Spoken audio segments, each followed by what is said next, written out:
కొడితే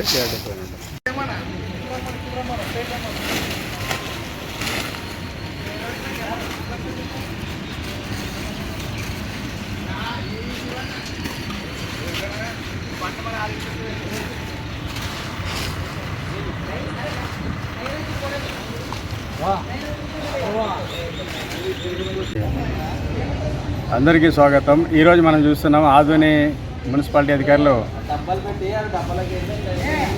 యొక్క సైజు మందం కంటే తక్కువ ఉన్నటువంటి ప్రభుత్వం అనుమతించిన మందం కంటే తక్కువ ఉన్న ప్లాస్టిక్ గ్లాసులను సీజ్ చేసి ఇక్కడ తీసుకొచ్చి నష్టం చేస్తున్నారు.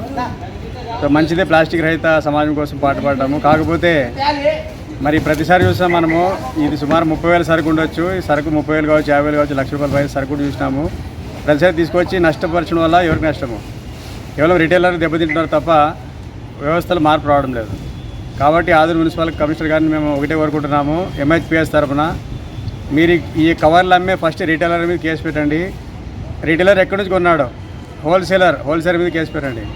హోల్సేలర్ ఏ ఫ్యాక్టరీని తీసుకొచ్చినాడో ఆ ఫ్యాక్టరీ మీద కేసు పెట్టి ఫ్యాక్టరీ బంద్ చేయండి. అంతే తప్ప ఇట్లా ప్రతిసారి తీసుకొచ్చి నష్టపరచడం వల్ల వ్యవస్థ మారదు. కాబట్టి నిజాయితీగా ప్లాస్టిక్ రహిత సమాజం కోసం పాటుపడాలనుకుంటే ఆదోని మున్సిపాలిటీ అధికారులు రిటైలర్ మీద, హోల్సేలర్ మీద, తర్వాత ఫ్యాక్టరీ ఏదైతే హైదరాబాదు, తమిళనాడు, కర్ణాటక ఎక్కడైతే ఉందో ఆ ఫ్యాక్టరీ ఎవరైతే వీళ్ళకి అమ్ముతుందో ఆ ఫ్యాక్టరీ మీద కేసు పెట్టి ఫ్యాక్టరీని సీజ్ చేయండి తప్ప ఇలా ప్రతిసారి చిన్న వ్యాపారస్తుల మీద పిడుగుపడడం వల్ల వచ్చే లాభం లేదు. కాబట్టి ఖచ్చితంగా ఆదోని మున్సిపల్ కమిషనర్ గారు రిటైలర్లు, హోల్సేలర్లు, అదేవిధంగా ఫ్యాక్టరీ యాజమాన్యంపై కూడా కేసు పెట్టి అప్పుడైతే తప్ప ఆదోనికి ప్లాస్టిక్ కవర్లు అమ్మడానికి ఈ ఫ్యాక్టరీలు కూడా భయపడే పరిస్థితి రావాలని చెప్పి కోరుకుంటాము.